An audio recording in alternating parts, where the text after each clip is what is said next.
Alles im Lot. Ja. Du kommst jetzt mit für einen Formcheck oder was ist Ja, das? genau. Immer jetzt. Jeden Tag? Ja, muss ich jeden Tag sehen, klar.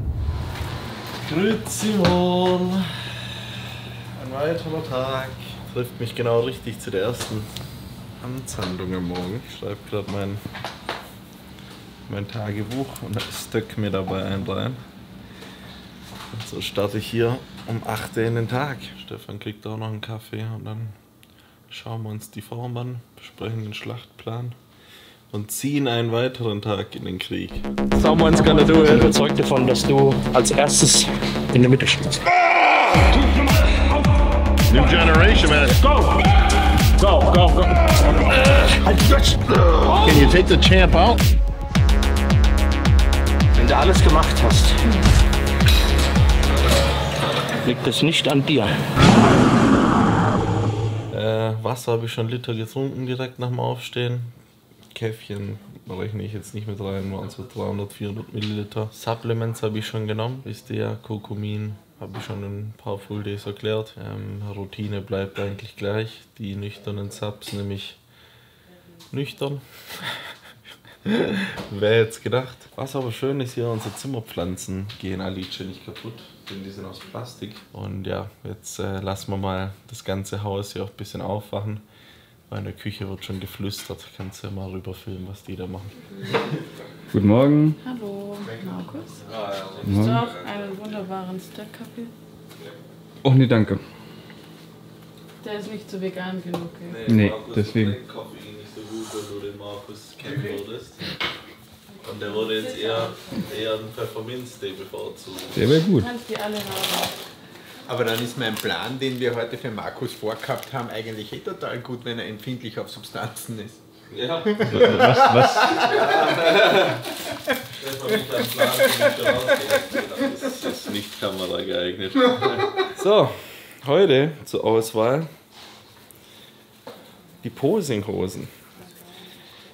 Könnt ihr jetzt auch mal die Fresse halten? So klar. Wenn die Kamera an So ist. klar. Du bist Im richtig schon Hintergrund, vom Markus. ja, ist im Hintergrund dieses. Sobald der Geräusch da ist, zuckt er schon zusammen. Meine Nerven, ich kann mich auf 2 Sachen gleichzeitig nicht konzentrieren, das weißt du doch. Wir haben einmal das hier, das mag Alice nicht, das mag ich auch nicht. Dieses glänzige, sehe ich aus wie eine blonde Schlange da drin. Das ist die legendäre, die wird irgendwann mal, die ist auch, das riecht nach Wettkampf. Nee, es riecht gar nicht schlimm, es riecht nach diesen, Das wird mal unseren Kindern. nach Öl. Die hatte ich jetzt bei jedem Olympia an. Ja, dann muss sie eigentlich wieder an, oder nicht? Die wird auch wieder angezogen, weil das ist, die sagen, ich sagte immer, bitte schick mir Posinghosen in matt. Ich schreibe ganz groß und fett matt. Was kriege ich? Ich habe die Hast du Special-Hose. dabei? Nee, habe ich nicht dabei. Oh. Ja, ich dachte mir, wenn die uns am Flughafen da Ach, du kontrollieren hast mir gesagt, und ich ich krieg die... aber ich zu sehen. Ich krieg schon, oder du zu sehen. Also hier haben wir die 3 verschiedenen zur Auswahl. Die Frage ist ja eher das Paket, wo Und der die ist mir jetzt aufgemacht. viel zu glänzig. Die ist viel zu schlangenledermäßig. Also die ziehe ich manchmal einfach so zum Formcheck an, aber heute ziehe ich einfach mal die Wettkampfhose. Das ist hier im Säckchen wichtig, wenn ihr an alle Athleten, die zuschauen, egal Amateur, Profis oder sonst was, wenn ihr zum Wettkampf fliegt, packt die Posinghose in euer Handgepäck.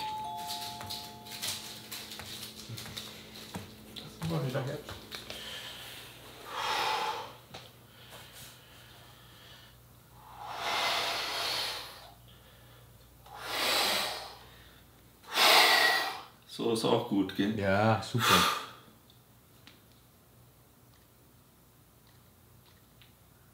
Es ist immer schön, wenn man einfach irgendwelche neuen Sachen sieht, die vorher noch nicht da waren. Das macht halt echt Laune.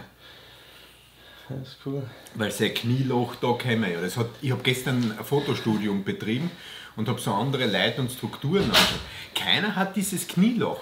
Ich weiß gar nicht, wie das da funktioniert. Das ist irgendwie so zwischen Medialis Ansatz und dann kommt da der Sartorius und wenn er seine Front Double macht, da kannst du mit einem Flugzeugträger reinfahren. Komplett sick. Achte mal darauf, dass den Arm, den du nach vorne ziehst, dass du leicht von hinten, dass du von hinten kommst und die Brust vorschiebst und dass du nicht zu weit vorne bist, weil du kriegst den Druck nicht so auf die Brust, sondern dass du wirklich so wie du gestern diese von hinten gemacht hast. Ja, genau. Jetzt siehst du, wie die Brust jetzt größer ist, weil sonst ist die Schulter vor der Brust und in der Gesamtsymmetrie ist die Brust dann zurück versetzt und das ist kein schönes, komplettes Bild. Das heißt, komm wirklich von hinten und zieh's Viere. Ja, genau. Ein bisschen so drehen. Du kannst reden dann noch, aber wichtig ist nur, dass du von hinten und nicht von vorne kommst. So, dass du auch wirklich die Brust erwischst und nicht die vordere Schulter. Du hast jetzt nicht gecheckt, gell? Du auch nicht? Ist jetzt wichtig, dass von vorne und nicht von hinten kommt. Ah! Ja. Die schlüpfrigen Sachen jetzt. Ich habe jetzt aus der kalten Hose gepostet, die erste Runde. Da fühlt sich der Körper noch nicht ready an. Ich wollte aber auch, dass das Stefan sieht. Und jetzt, je mehr ich pose, desto mehr Wasser drückt sie ja sozusagen auch raus. Und desto mehr ein Pump oder mehr zieht es wie im Training auch, zieht es den Wasser in den Muskel. Und deswegen dann 10-20 Minuten Post wollte ich das dem Stefan auch zeigen, wie sich das verändert. Ich mache jetzt noch eine Runde und dann gehe ich mit ein bisschen halten und dann gehe ich eine kleine Spazierrolle machen. Das nennt man ehrliches Licht. Und das ist nichts beschönigt, nichts verdeckt, sondern einfach brutal ehrlich. Ja? Ja, so ist halt super, weil alles gleichmäßig ist. Kein Schatten fällt, gell? Aha. Das ist einfach perfekt so. Okay.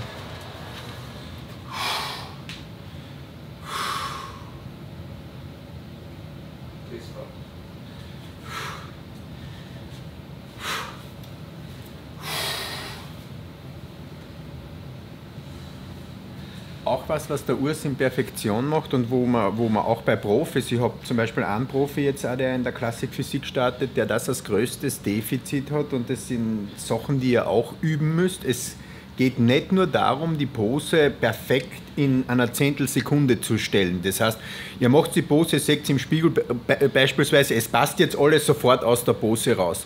Vor allem, wenn mehr Starter auf der Bühne sind, wenn mehr Vergleiche geht es darum, die Pose perfekt im ersten Moment bis zum letzten Moment ungefähr 3 bis 4 Sekunden zu halten, weil das ist der Blick, den der Wertungsrichter durchmarschiert. Wenn du es nicht schaffst, die Pose konstant und lange zu halten, bist du dort oben verloren.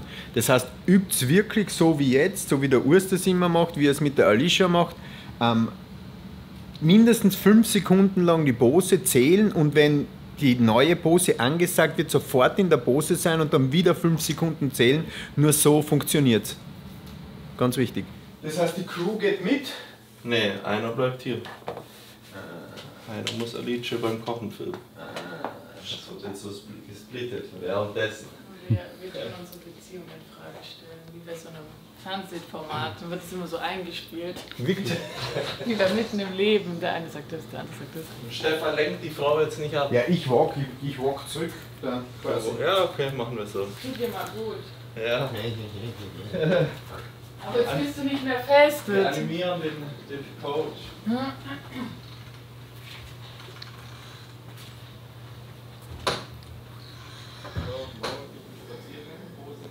Markus, wir sind alleine. Jetzt wird gekocht. Ich würde auf jeden Fall von vorne anfangen und mir das Kochen so einfach wie möglich machen. Das ist dann ein Meal Prep innerhalb von 10, 15 Minuten gemacht, weil immer jeder denkt so, oh, seine Meal Prep geht mindestens 2 Stunden. Ne? Das ist einfach so morgens, während man Haferflocken aufkocht, wirft man Reis in den Reiskocher, Chicken in den Airfryer oder im Backofen, auch sehr geil. Und macht das Gemüse in der Mikrowelle. So ganz einfach, that's it. Wir haben natürlich hier keinen Reiskocher und keinen Airfryer. Ich kenne die Gegend hier schon langsam wie meine Westentasche. Das ist so ein kleines, ich habe es euch ja im letzten Video erklärt, so eine gated Community mit den ganzen Nachbarn. Und da spaziere ich hier mal durch und mache hier einen kleinen Walk in 20 Minuten. Da ist dann auch noch ein kleines Gym drin, was gar nicht so beschissen ist tatsächlich. Cardio-Geräte, das können wir uns gleich mal anschauen. Weil da mache ich dann noch ein bisschen so Vakuumtraining. Auf gut Deutsch den Bauch reinziehen. Und ja, genieße das herrliche Wetter. Normal höre ich noch einen Podcast oder ein bisschen Musik oder so. Gerade aber, es ist witzig, ich habe hier kein WLAN oder Internet, sondern dann erst wieder daheim. Aber alle 91 WhatsApp-Nachrichten, die sich so jeden Morgen anschauen. Und Insta komme ich jetzt auch mit dem Walk nicht mehr hinterher. Das wisst ihr ja normal beim Cardio immer die Nachrichten beantworten, aber das sind jetzt jeden Tag über 2.000, 3.000 und ja, das wird schwer, aber ich gebe mir Mühe, vor allem nach den Wettkämpfen dann. Spoiler. Ich wollte gerade sagen. Aber ja, Mehrzahl? Egal. Können die Leute mal sich ihren Teil dazu denken. Ja, werde ich wieder mehr drauf eingehen.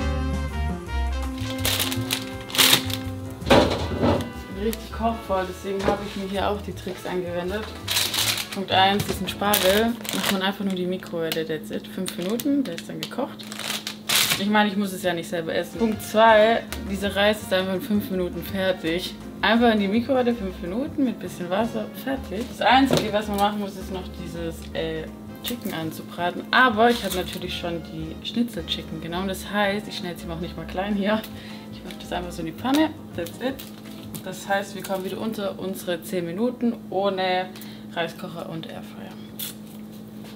Willst du die Zeit stoppen? Ich bin gespannt, ob du es unter den 10 Minuten schaffst. Ja, aber warte nur ohne die Vorbereitung. Ja, ja. Das ist ja schon vorbereitet. Und sonst läuft es eigentlich ziemlich rund alles. Später steht auf jeden Fall auch noch ein Training an. Ja, macht auf jeden Fall Laune. Auch hier im Kissimmee bin ich auf jeden Fall gut aufgehoben. Und ja, ich persönlich schreibe mir auch immer viele, ich gehe da, Junge, hat einfach einen Kofferraum offen, der Boy, und fährt so rum. Aber ich persönlich gehe da ja voll auf, wenn ich die anderen Athleten dann sehe, wenn so echtes Wettkampfgeschehen losgeht. Man sieht mir jetzt vielleicht wie in einem Vergleich zu den Wochen vorher die Diäterschöpfung jetzt nicht so an, obwohl die sich ja jetzt eigentlich am meisten kanalisieren sollte. Das ist jetzt nicht der Fall. Und klar, so vor dem Training, nach dem Training fühle ich mich beschissen. Und ja, tut es aber eigentlich recht gut. Wie sagt man, bis auf meine Brain Lags, dass das Gehirn manchmal AFK geht, wie der Gamer sagen würde, geht es eigentlich richtig gut. Ist sehr aushaltbar und man freut sich eigentlich extrem.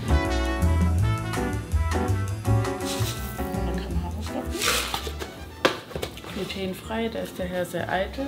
Ich habe vor kurzem aus Versehen keine glutenfrei gekauft. Das hat richtig ein Beziehungsdrama gegeben. Wasser, Pi mal Daumen rein.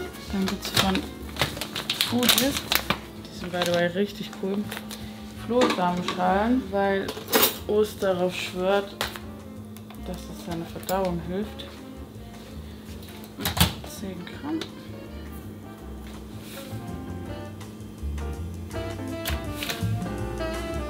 Ja, 12 passen auch. Dann machen wir nebenher schon die Kartoffeln. Da hatten wir eigentlich in den USA auch immer die man einfach nur 5 Minuten in die Mikrowelle stellt. Aber das gibt es ja leider nicht mehr. Boah. Wird die 1 Gramm Kalorien kosten. Perfekt. Dann auch Wasser rein wieder. Eine witzige Geschichte, ich habe aus Versehen mal den Herd angelassen in Mexiko. Und dann war Urs in dem Herd, das war so ein Gasherd. Und dann hat den Urs so angemacht und ist so nach vorne gesprungen. Gell? Es hat so einen Knall gemacht, gell? Das war so in Mexiko. Und dann schreit Urs auf einmal so. Und dann dachte ich so, dann hat so ein Hund gekläfft. Und ich dachte, die haben jetzt den Hund erschossen. Dann bin ich rausgerannt, habe nach dem Hund geguckt. Und Urs steht da so da. Hey Schatz, mit mir, ich weiß nicht mit dem scheiß Hund. Und das war richtig witzig. Hatte hier so eine Brandblase gehabt, der Arme, so 2 Tage vom Wettkampf. Auch die Beziehung mit Alice muss ich auch mal ein bisschen privater werden, ist so gut wie noch in keiner Prep und wir schweißen als Team immer mehr zusammen. Also Schatzi, Ich weiß zwar, du guckst die Videos nicht, aber habe ich jetzt schon daheim einmal gesagt, aber bei der Frau kann ich es nicht oft genug sagen. Die ist auf jeden Fall eine ziemlich gute Seele und der krasseste Supporter, den ich so in meinem Circle habe. Und ja, wenn ich Stefan und sie sehe, dann fühle ich mich einfach wohl und kann und weiß, dass alles in Ordnung ist und dass man alles hinkriegt.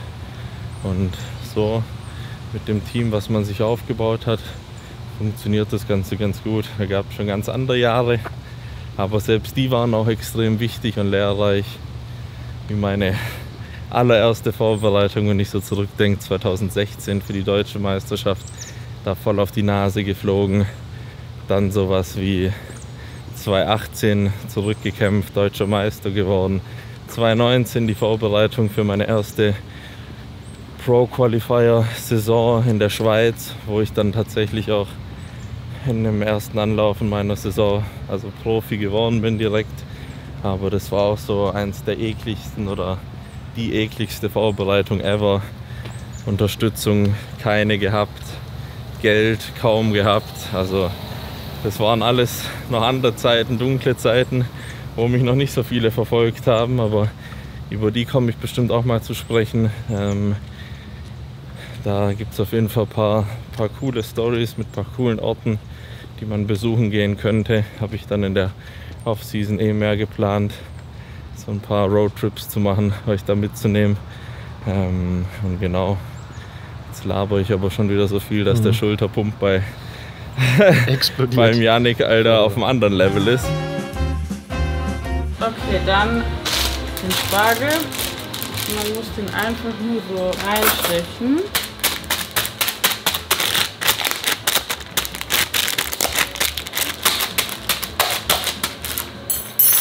Wir müssten sie ja nicht essen, denke ich, nur jedes Mal aufs Neue. Er mag es immer mehr ein bisschen so Kaugummi-mäßig, den Spargel. Könntest du dir auch vorstellen, mal eine eigene Kochshow zu machen?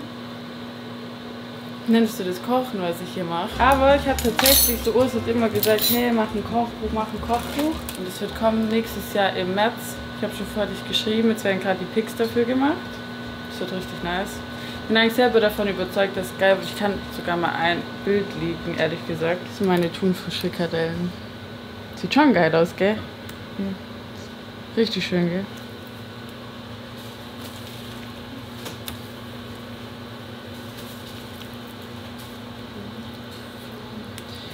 An Trainingstagen hat Urs immer nur 450 Gramm. Das heißt nur, das ist wahrscheinlich trotzdem 2 Hühner, 3. Am Rest Day hat er immer 750 Gramm Fleisch. Ja. Schneiden wir aber noch, bis das Fett von diesem Hähnchen, das ist immer weg. Wir machen das kurz in die Pfanne mit ein bisschen Salz und Pfeffer nur angebraten. Der Rest macht er sich dann immer selber. Davor waschen wir das natürlich noch ab.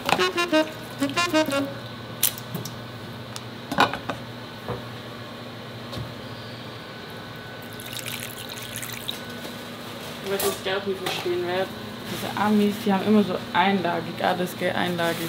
Oh, das Toilettenpapier ist Katastrophe. Übel, gell, da bleibt alles hängen.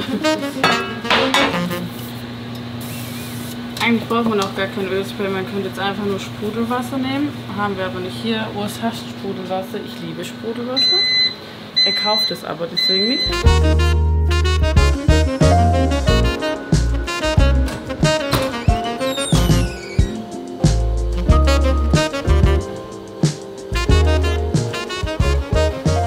Ich habe jetzt 1 oder 2 Jahre kein irgendwie direktes Bauchtraining gemacht und immer so der innere Monk denkt sich dann, man ist shredded und man sieht die Abs, geil, jetzt feile ich da noch was raus. Also ist absoluter Schwachsinn. Da wird jetzt nicht irgendwas großartig passieren, aber fürs gute Gewissen mache ich das dann doch trotzdem. Was aber was bringt, sind diese Vakuums auf jeden Fall, um den Bauch besser zu kontrollieren. Das sollte man dann aber schon regelmäßig machen und nicht nur vorm Wettkampf, sondern auf eine längere Zeit. Da könnt ihr dann auf jeden Fall an der Bauchkontrolle was verändern. Eure Taille werdet ihr damit nicht schmäler kriegen, die ist genetisch vorgegeben. Da müsst ihr eher eure Verdauung in den Griff kriegen, gerade mit so Sachen wie dem Biotic Pro zum Beispiel, mit Sachen wie Glutamin, dem Daily morgens trinken, was es gleich gibt, wo Glutamin drin ist, wo einfach die Verdauung drin damit ein bisschen gepusht wird mit dem Kollagen auch. Und ganz, ganz wichtig, die richtige Nahrungsmittelauswahl, zu der wir heute auch noch kommen. Und gerade wenn man höhere Mengen isst, da auch richtig gucken, dass man Sachen isst, die man gut verdaut und nicht immer mit dem Ultraranzen rumläuft. Deswegen, so macht ihr eher die Taille schmal, gerade in der Classic natürlich wichtig. Ich mache jetzt noch 2, 3 Durchgänge und dann ab nach Hause. Ein bisschen Pfeffer drauf. Salz noch abwiegen und dann sind wir schon fertig, siehst du? Stefan hat gesagt 10,8 heute. Ja. Das war's nicht. Ja. 10 Gramm Salz, achte ich zu Wasser. Der Salz ist auch richtig penibel, wenn man das falsch macht. So, perfekt. Fertig. Das sind tatsächlich genau 10 Minuten. Ja, siehst du? Es geht richtig schnell. Weil immer jeder denkt, so, das geht immer richtig lange oder man muss sich da so verkünsteln. Das ist halt einfach so basic gehalten alles und dann geht es schon. Der Spargel ist das gesamte Gemüse für den Tag. Ja, es sind 300 Gramm und dieses bisschen Babyspinat halt. Sollen wir noch ein Thema anschneiden?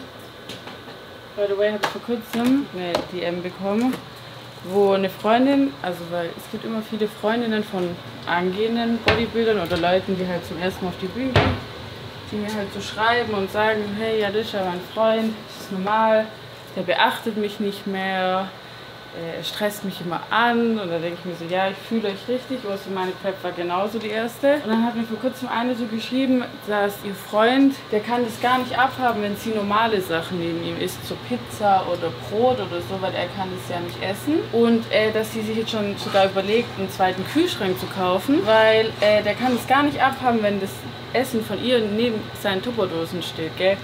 Und dann hat die mich gefragt, ob ich und Urs auch 2 Kühlschränke haben, weil sie geht jetzt mal davon aus.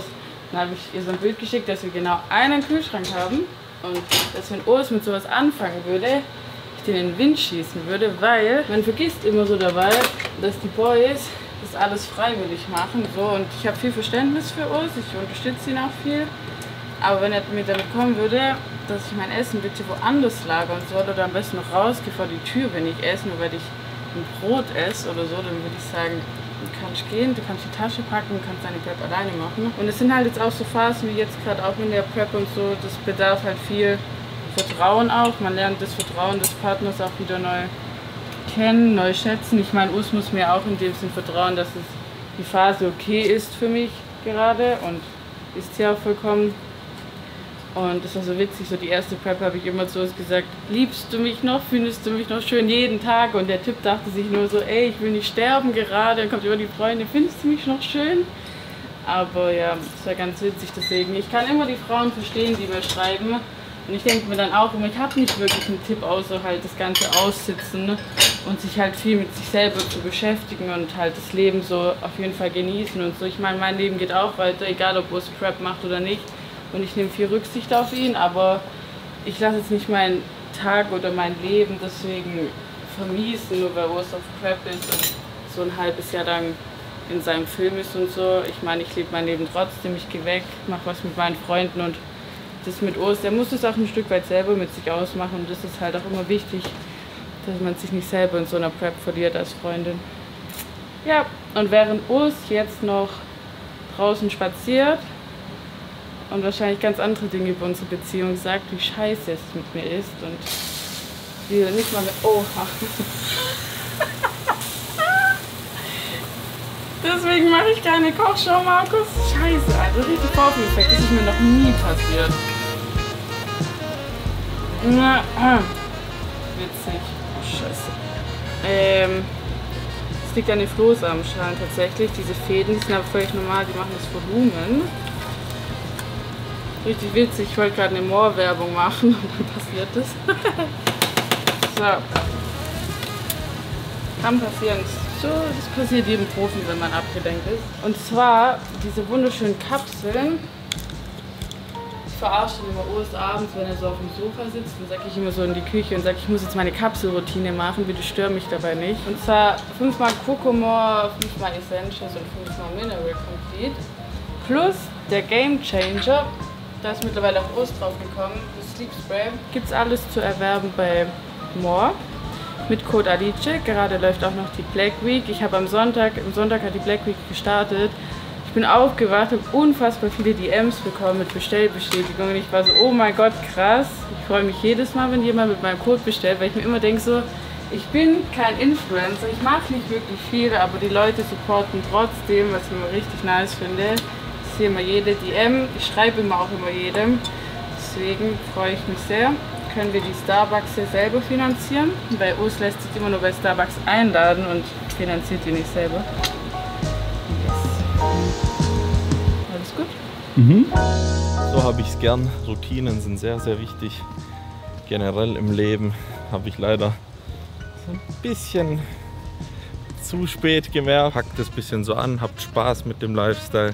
Ey, wir haben uns damals, ich sag's immer wieder, mein ältester Bruder Sergi und ich und ein paar von meinen Jungs, wir haben uns ja damals den dreckigsten Brustpump reingeladen.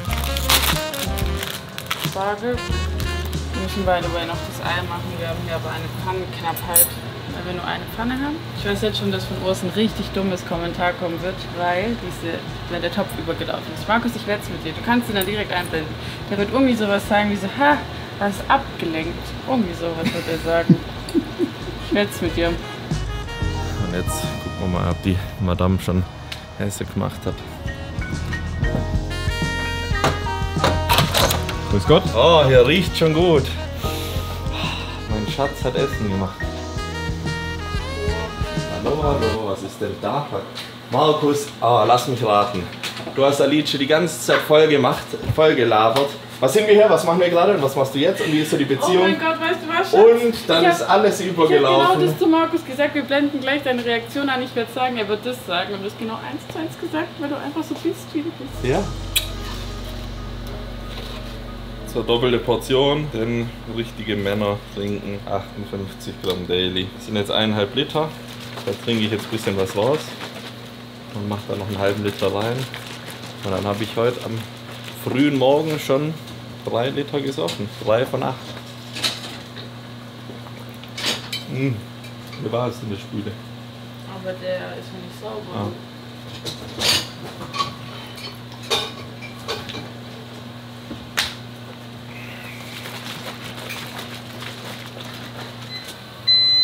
Ich mach schon alles richtig. Der Topf sieht interessant aus, aber ich gehe duschen. Sag an Markus. Ich habe alles auf Kamera. Warum willst du mich anschwärzen? Aber guck mal, ich hab das gesagt, 1:1 diese Reaktion wird passieren, gell? 1:1, ich hab's dir gesagt.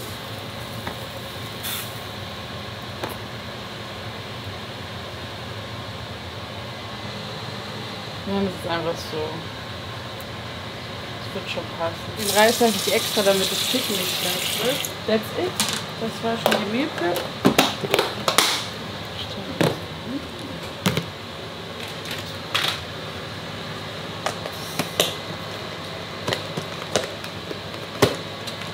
Jetzt gibt es noch Ei, beziehungsweise Eiklar.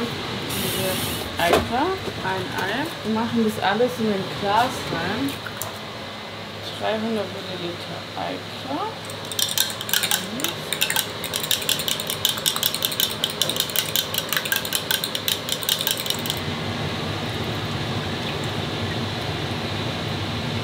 Eine Prise Salz rein. Den Babyspinat.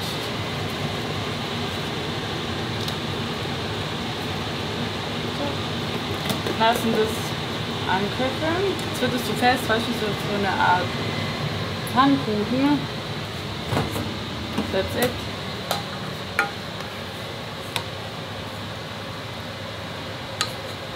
Wir haben kein Sieb. Falls es noch niemandem aufgefallen ist, wir haben kein Sieb hier. Aber davon lässt du dich ja nicht aus der Ruhe bringen. Nein, also ich doch nicht. Ich muss sagen, hier riecht es wirklich krass verbrannt hier, gell? Aber es sieht schon gut aus. Das wird schon fester. So, das geht jetzt noch 2-3 Minuten und dann macht sich Urs hier noch die Bett. Ja, Alter. Ich wundere mich gerade. Boah, hier riecht's verbrannt. Alter. Ich wundere mich gerade, bin ich so massiv geworden über Nacht? Habe ich Alice ihr kleines Baby-Shirt an? Aber Hauptsache es schmeckt, oder? Es muss nicht schmecken, es muss wirken. Das Quäntchen Liebe von mir ist immer drin. Das läuft doch nicht über. Schon mal ganz süß. Alice weiß so, ich will immer so den letzten Touch will ich immer selber drauf geben. By the way, Flohsamenschalen, hat Alice wahrscheinlich schon erzählt. Na klar. Game Changer für die Diät. Ja, Schatz, hab ich. Es macht Volumen in euer Essen, ich sag's euch. Da werden aus 100 Gramm Haferflocken gefühlt schnell mal wie hier ein ganzer Topf voll. Ich muss sagen, auf dieses Frühstück freue ich mich das ganze Jahr. Man möge ihn ausrollen. Eine ordentliche Ladung inne. Ja, ich sag's euch, es muss nicht immer schön aussehen, aber so tue ich das handhaben und es schmeckt. So, jetzt haben wir jetzt genug umgerührt. Toppen wir erstmal hier das Ei. Das ist nämlich der zweite Teppich, der hier ausgerollt wird. Der Gewürzteppich. Und dann nehmen wir erstmal hier ein bisschen Chili. Das tut nochmal eure Fettverbrennung optimieren. Deswegen ist auch Chili-Extrakt im Grizzly Punch drin. So, Lemon Pepper, die sind salt free, also könnt ihr easy benutzen, weil die 10 Gramm Salz sind ja hier abgewogen. Parsley, jetzt wird der Rasen, Fußballerrasen kommt jetzt.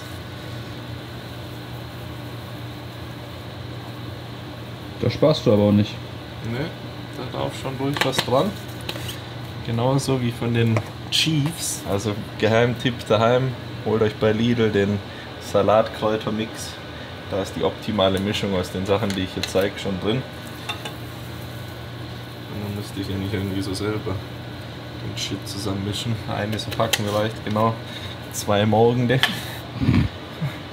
Dann haben wir hier noch Minced Onion, also so klein gehackte Zwiebeln, noch mal ein bisschen drüber und am Ende noch so ein bisschen Onion-Ding. Ja, es ist der Teppich. Und glaubt mir, das mag jetzt für den einen oder anderen völlig geisteskrank sein. Ist es wahrscheinlich auch, wenn ich mir die Videos dann irgendwann angucke.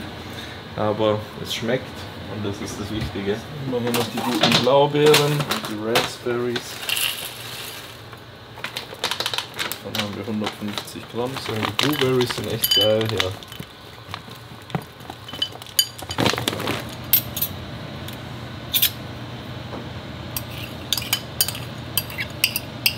Toppen wir nochmal mit einem kleinen Zimtteppich.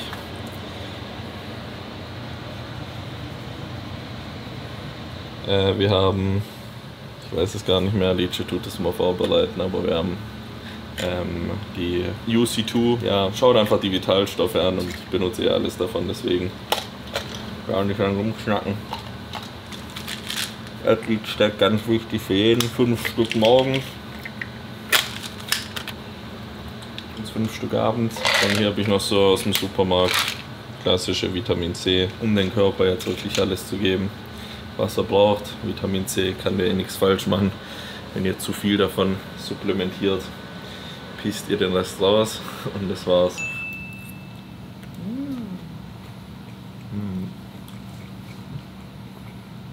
So, das Schlachtfeld ist hinterlassen worden.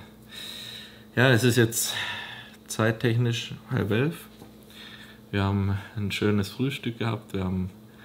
Ich finde es schon cool hier, dass wir auch so ein bisschen reden. Also wenn wir es schaffen, mal umzuziehen und das Hause Kaliczynski upgraden, dann gibt es auch einen Küchentisch. Jetzt wird genappt, so lange wie es geht, wie der Boy einschlafen kann. Und dann... Was schaffst du da in der Regel?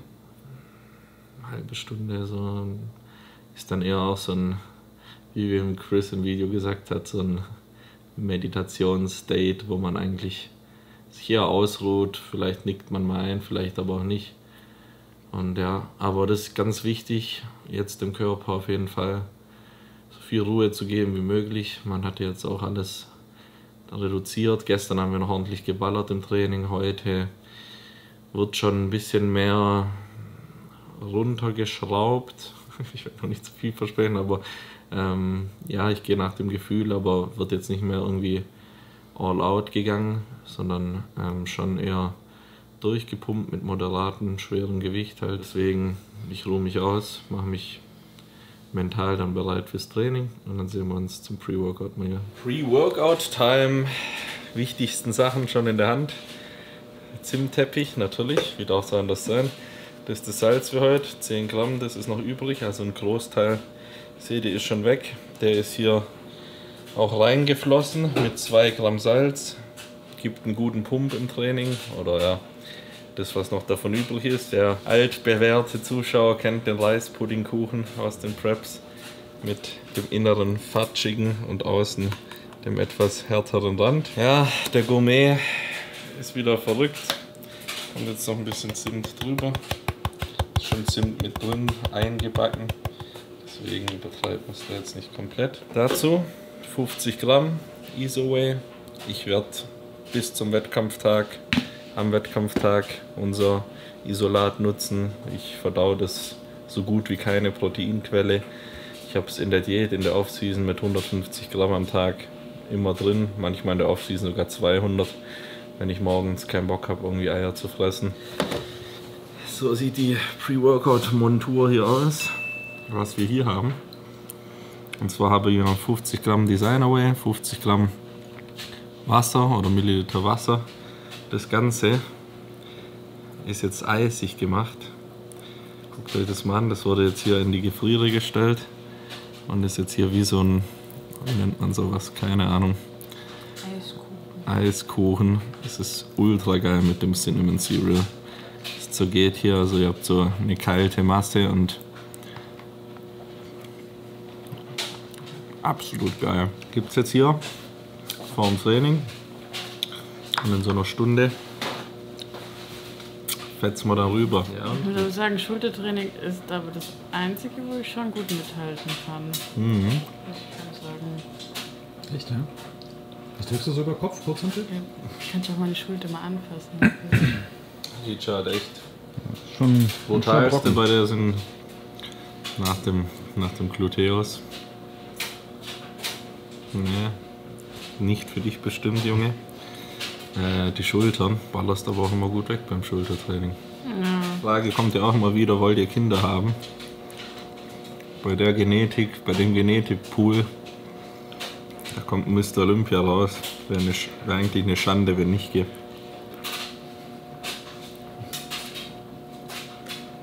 Ich bin noch nicht bereit dazu. Glaubst du ich? Glaubst du ich? Ja.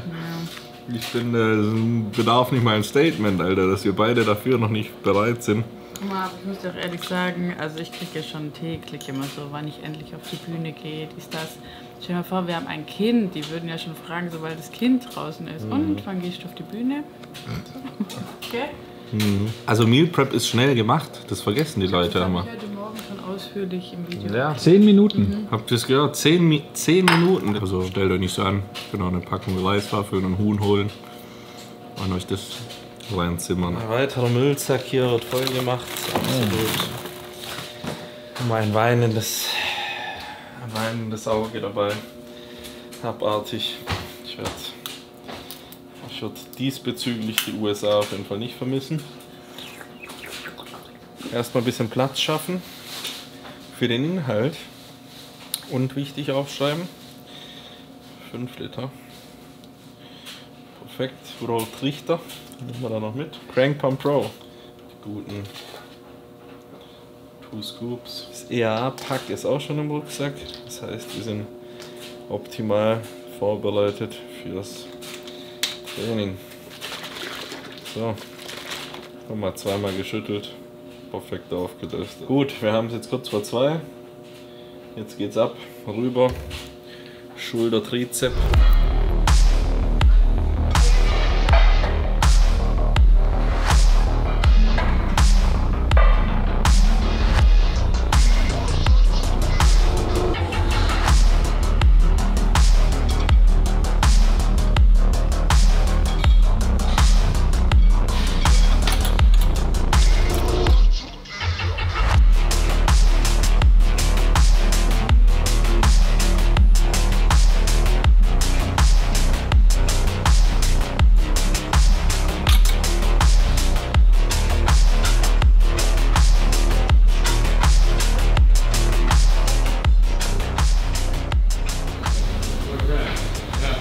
give me a hug. You. Oh, brother, I'm good. When I see you, even better. Oh yeah, I'm happy This to. man is a legend here from Brazil. my I'm so friend. old, man.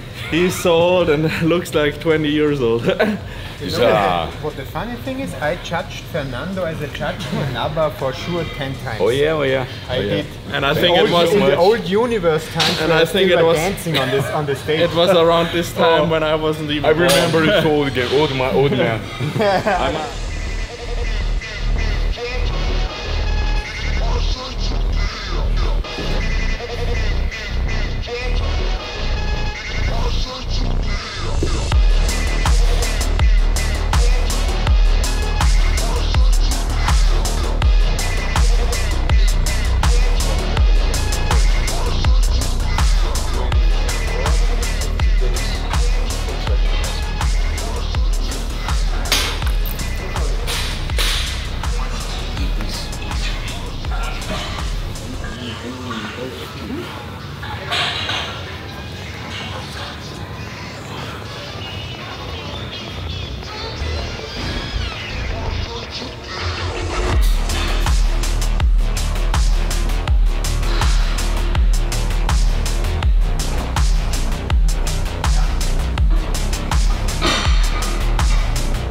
Krass, wie Stefan meine Streifen im Arm schon einfach nicht mehr beeindruckt. Ja.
Okay, Schulter haben wir.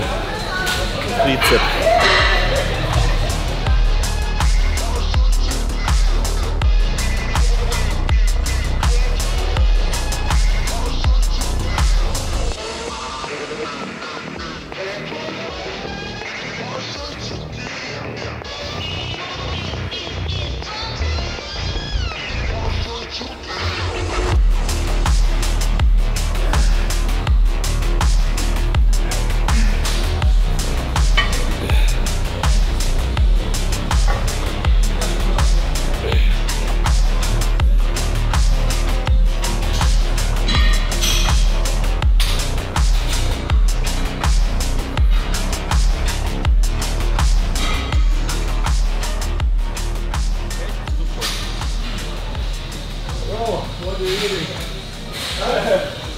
Everything.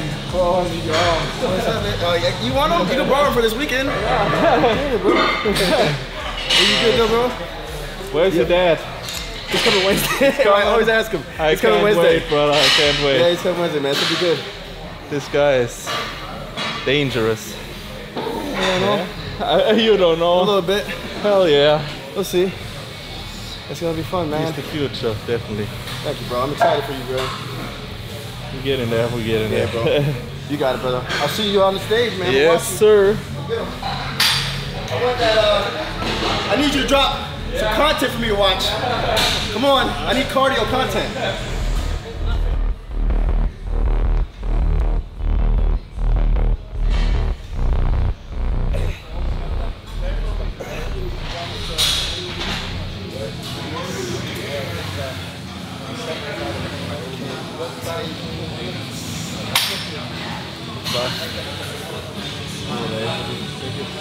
Pissen. Kiffen. Wasser lassen, Strollern. Das habe ich schon verstanden. Was kann man so auf Deutsch noch sagen? Pinkeln. Stange in die Ecke stellen. Zeichen. Für Kacken gibt es auf Österreichisch oder auf Wienerisch ganz was Orges. Wollen wir das hören? Off-Take. Off-Take. Also ohne. Ach so, ja. Okay, ist aus. Ja, du Lügner. Eine Polizist.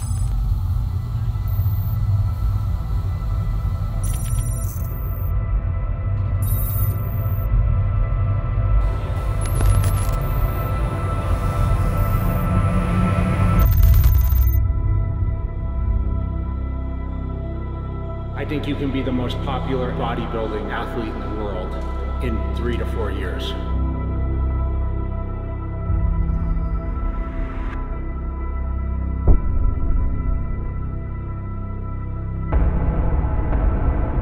You're going to have worldwide recognition before you know it.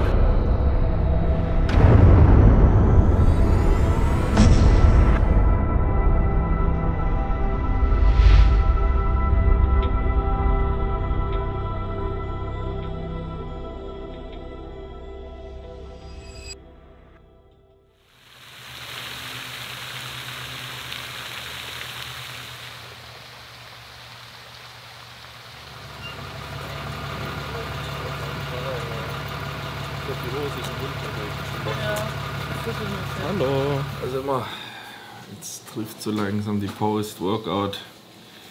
Vom Hype geht es jetzt langsam wieder in den Zombie-Mode, aber wir haben das Essen am Start. Es wird jetzt gefuttert. Du kannst eigentlich eine Zeitsprung einbauen. Das ist genau dasselbe wie vor dem Training. Dann gibt es ja schon bald die nächste Mahlzeit. Also abends sind die bei mir immer recht hochfrequentig drin. Also ich esse da meistens nach einer Stunde, sogar ja jetzt die nächste in einer halben Stunde, dann die drauf in einer Stunde und dann die letzte schon so um 8:30, 9 und dann bin ich da relativ gut durch. Showday ist ja am Samstag. Am Donnerstagmorgen ist die Abfrage, was ganz cool ist. Dann stehen donnerstags noch einige Pressetermine an. Dann ist der Freitag sozusagen ja mehr oder weniger frei, bis aufs Training, was ich dann am Nachmittag habe. Und da kann ich mich dann wirklich entspannen, laden, immer wieder posen, spazieren, abends das Training machen und dann vielleicht noch zum Friseur gehen oder so. Und dann heißt es am Samstag Showday. Dann werden wir auch natürlich für euch alles mitfilmen. Wir werden dann schon zum Beispiel an dem Freitag auch ein paar Sachen ins Hotel bringen.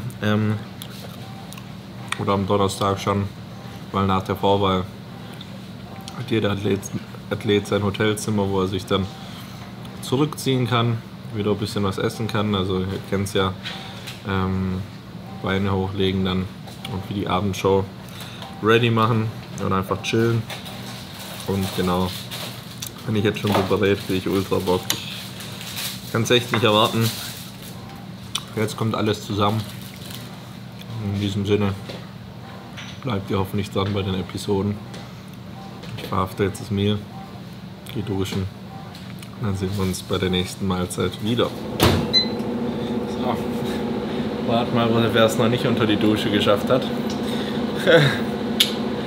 Ich, aber jetzt gibt es noch eine Mahlzeit. Oh, ja, die Durchheit bei mir kommt auch. Also ich bin schon echt überfahren jetzt, aber so war es die letzten Tage auch.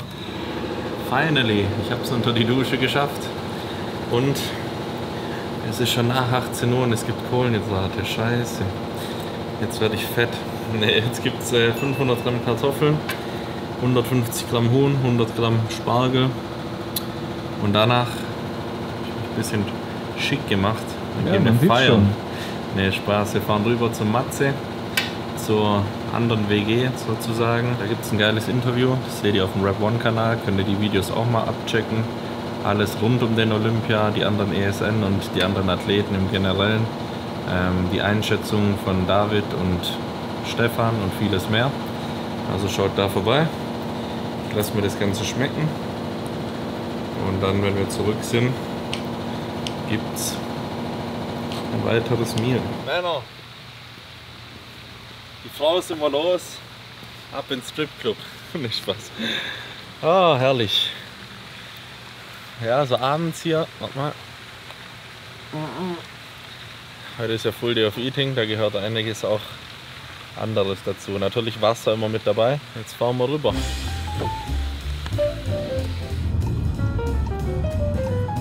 Ganz klassische Fragerunde kommt jetzt hier. Ja. Und wie fühlst du dich? Glaubst du, kannst dieses Jahr? Wie stehen die Chancen? Kannst du dieses Jahr das Ding holen? Natürlich können wir das Ding holen.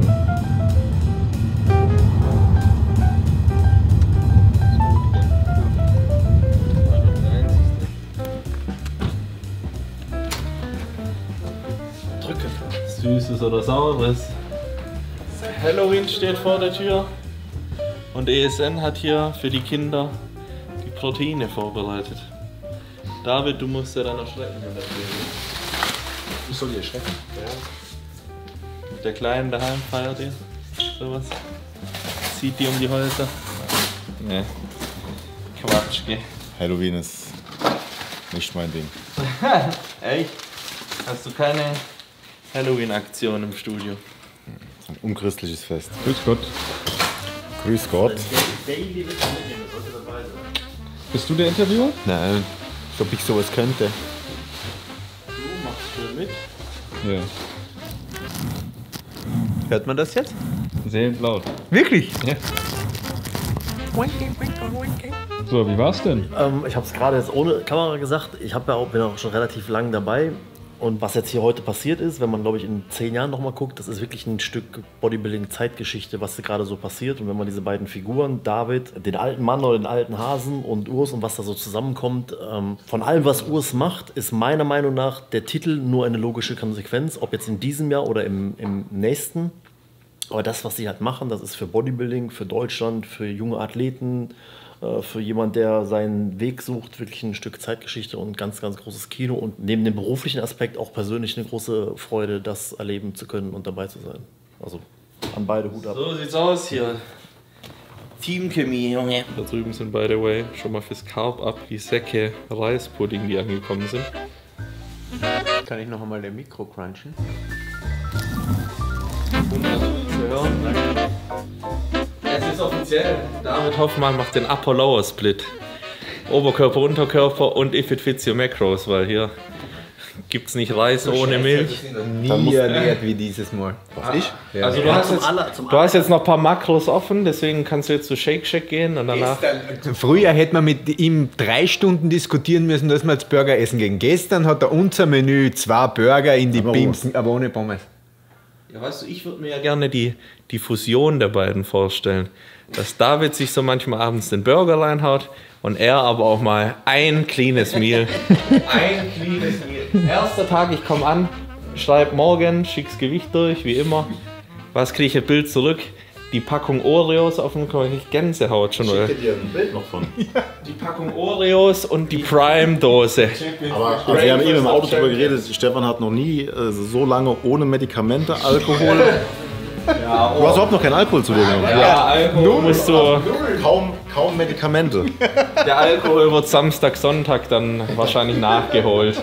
Die Medikamente, je nachdem. Muss mal einen Schutz nehmen. Ja, stimmt. Vorbildlich, wir hauen ab. Sehen wir uns morgen früh.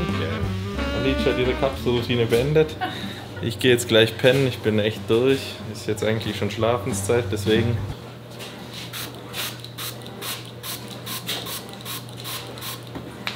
Macht man so viel davon rein? Eigentlich nicht, aber no risk, no fun. Und ich will gut pennen.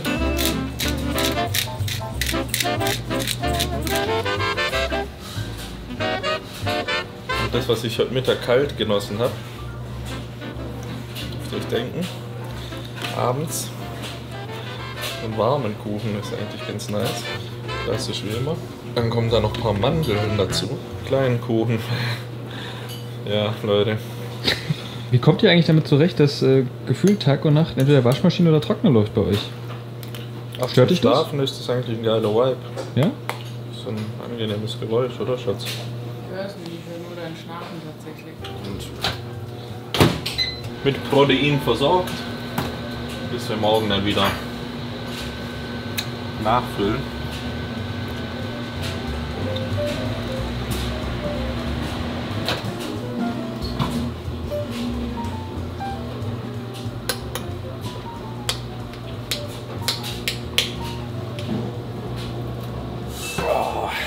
Ruhige Konsistenz.